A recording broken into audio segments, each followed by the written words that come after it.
At naman ng Department of Agriculture, DA, Disaster Risk Reduction Management Operations Center na mahigit 20,959. Eksakto pala, hindi na mahigit, ano ha? Eksakto pong, kasi may 0.59 pa, oh. Eksakto pong 20,959. Mahigit. Kita mo? Oho. O kung mahigit yan, edi 21,000 eh. 21 tao, humigit kumulang 21,000. yan, Yung mga dapat ganun sana. ganun, oo.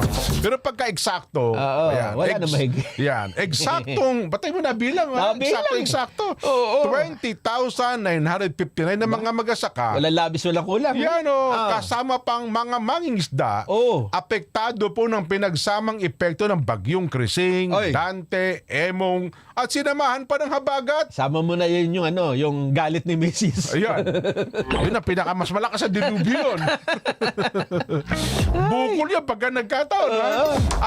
Kabilang po sa mga apektadong riyon ng Cordillera, Ilocos, Cagayan Valley, Central Luzon, Calabar Zone, Mimaropa, Bicol, Western Visayas, Northern Mindanao at ang Soc-Sargen.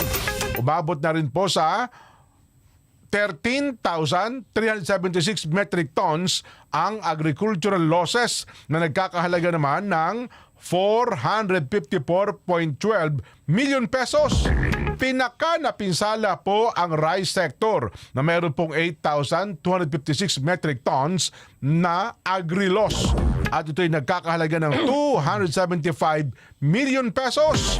Ayon po kay DA spokesperson ASEC Arnel de Mesa na ang kasalukuyang volume loss sa palay ay nasa annual average rice loss pa rin na 500,000 hanggang 600,000 metric tons sa panahon ng kalamidad. Samantala, nasa 1.2 billion pesos naman ang halaga ng tulong ang nakalaan para sa mga apektadong magsasaka at mangingisda sa bansa.